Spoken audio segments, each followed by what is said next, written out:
Welcome to the NBA Coast to Coast podcast brought to you by thelines.com. Coming to you from the West Coast, Josh Lander, joined by my guy Nate Weitzer on the East Coast. And we are looking at 5 games here on a Tuesday night slate. In this one, we're taking a look at Denver playing host to the Pellies. I think that spread's a little bit low for the sliding Pels and the Denver Nuggets at home. So we'll take a look at all the stuff in this one. Also got another game video and our player props up for you. So make sure to like and subscribe to that page. Also head to thelines.com. You can check out all of our great written content up there and use our odds finder tool that we have on there. Make sure you're getting the best odds and juice back on all those bets you make in the NBA this season. Nate, let's go ahead and jump into this slate and then talk Nuggies and Pellies.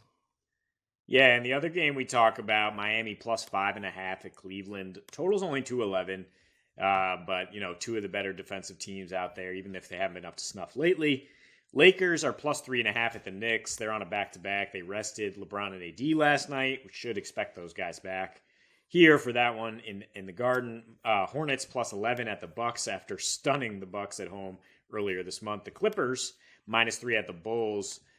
They punted their last game at Cleveland after winning 5 straight, so kind of like them to bounce back with Kawhi and PG in there.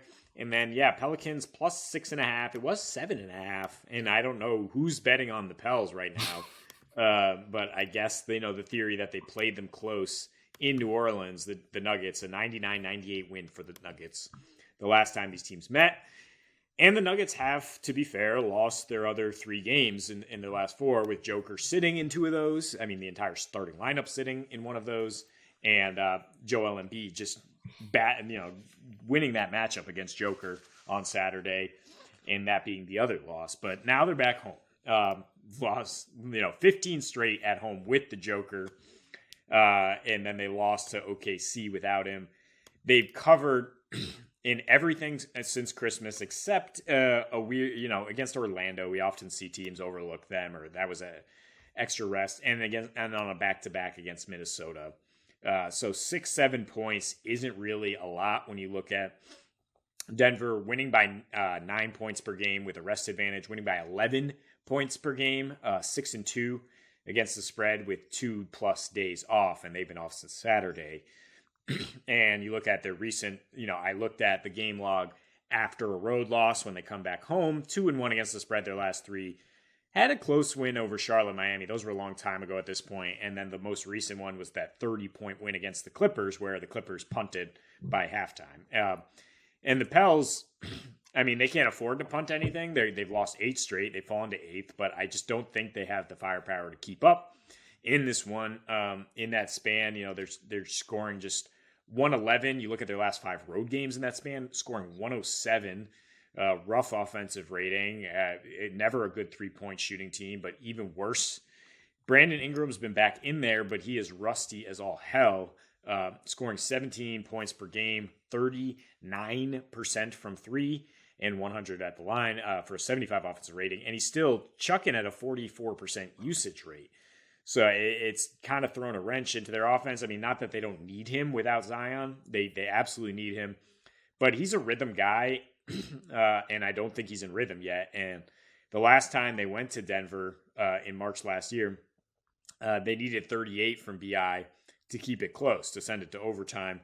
They beat Denver at home. The previous one, that was when Jokic's supporting cast was utterly ridiculous. And Devon Reed was starting in that game. Yeah. So, but you just look at the key numbers in terms of New Orleans being worse on defense on the road, giving up the 5th highest percentage of points off 2s, which is trouble against the Joker and the Nuggets. Joker's, I saw a tweet last night that was 60% of his assists are leading to a dunk or layup in the restricted area. And it's just easy pickings. Pell's also giving up the 9th most paint points on the road. And interestingly, dead last in second half points allowed on the road. So even if this one is close for a while, Denver certainly could pull away. They've got MPJ back. Jamal Murray is questionable, but he's been resting for 2 days, so I don't think he needs to rest here in this spot. And I just look for the Joker to continue to dominate the rest of the league, even if he didn't dominate in that matchup against Embiid. Yeah, dude. In their last 8, they're averaging 102 points a game, are the Pellies. you have to score 123 to beat 125 to beat the Nuggets at home at this point in the season. We've seen that. There's like we talked about before we started recording. You were like, here's the summary of the Nuggets Pellies. The Nuggets are at home.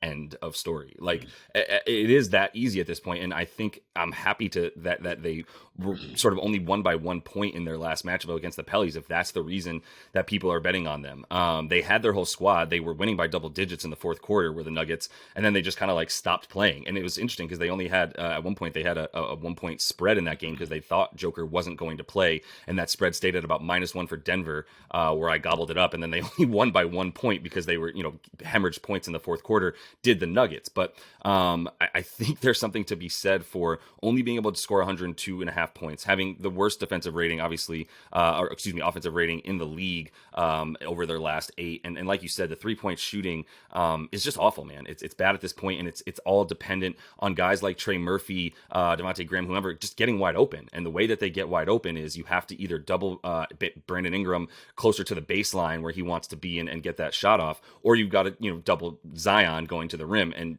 you don't have to double either of those guys at this point because BI's killing them. Zion's out and continues to be out. He won't even be reevaluated for another couple of weeks. We're probably not going to see him as a starter in the All-Star game, which is absurd. But that's where we're at right now. The fifth least 3-pointers made. Obviously not getting to the free throw line either. The fourth fewest free throw attempts over their last 8. In terms of the assists, they're not necessarily like the worst diming team in the world, but when Zion is in there, they're averaging like 4 more assists per game, and really just taking care of the ball as well, where normally guys like CJ McCollum and company are in pretty good control. They've had really good guard play throughout in terms of controlling pace and things of that nature, but still turning the ball over about the 4th most in the last 8 games. So there's just it looks like a team that's just playing a lot of really young guys without a ton of experience, and that's because that's what's happening. Joe Val, he's been doing Joe Val things, but I think he's also unlocked a lot when you have Zion in there. When you look at the amount of the field goal percentages that he's putting up when Zion's in, much better. Obviously more threes for Joe Val when he's in there as well. Just wanted to throw that out there. So I think it's key that they have Zion. I know this sounds ridiculous. Zion is the key to all of this. There's just not enough from them at that point, in terms of, like I said, the offensive rating, the second chance points is something that they need. We know about controlling the paint. I mean, the identity of this team is control the paint, and really, play solid enough defense that, you can basically score. They should be expecting to score around 120 a game when they have, CJ, BI and Zion in at the same time. That's what their net rating is. That's what their offensive rating is. That's how many points they're scoring when they have those 3 guys in their lineup. When you look at their 3-man lineups, I mean, that lineup is incredible. It's one of the best 5 in the league if you don't worry about how many minutes it's playing. With those 3 guys in the lineup, they've got, a top 5 net rating. And so without them, like I said, everything that they do well, second chance points in the paint, and even, assisted 3-pointers, things of that nature. It's just all covered shots that it's a much more difficult offense. And I haven't even really said anything about Denver because what do you want me to say? Like there's nothing that they can't do against this team right now. The Pellies haven't been necessarily hemorrhaging points the same way. They've been playing it a little bit lower, but that's because they know they don't have the offense right now, and they're playing everything in the half court, no transition. And I think Denver actually has been getting out in transition a lot over their last 10 games with when MPJ and Michael Porter Jr. and Bruce Brown are all out there. They're 5th in fast break points over their last 10. So this is gonna be a tough one for the Pellies, and I would bet this all the way up to like -8 for the Nuggets, to be honest. Yeah, I mean, the only thing we also can say is just a Joker appreciation party. He at home in 23 games has a 140 offensive rating and is plus 345 this season. So as long as he's going to be out there on a little extra rest, the Nuggets should just be eviscerating this team. I think we'd love the over if Zion was playing because we expect, Joker to just continue to do his thing, averaging, 33, 12, 10 on 72% field goal shooting his last 5 against Joe Val and Nola. So, I mean, he's still the MVP. He should continue to assert that. And I just don't think the Pelicans can keep pace in this one unless Brandon Ingram suddenly goes from ice cold to red hot. And even then, I mean, there's just so much depth on this Nuggets team that I don't think they can keep pace. No, 100%. I mean, I would consider even potentially an under on that Pelicans total just because of I mean, it's at 234.5 right now. I don't trust the Pellies to necessarily come along for the ride on offense. Like I said, 102.5 points over the course of their last 8. Even if you put them at, like, let's say 110, I don't know. That's what we're really talking about here in terms of getting all the way up to that total. They got to get a bit more, although I do expect them to get blown out. So I'm not worried about that. And that's why my favorite bet in this one, no matter what, like I said, is Denver -5.5 or 6.5. Love it. Like I said, might even just alternate it up to about -8 and get a bit more juice on that, as I'm feeling pretty comfortable with them handling things tonight and not letting things go. I mean, they already handled them in a game that was like a boring Sunday game, and then they just let them come back at the end. And I don't see that happening here for the Pellies and that lack of offense. So that is all the time we have for you in this one. Make sure to like and subscribe to that page. Also, check out the other game video we have up for you and our player props. Until we see you next, happy betting.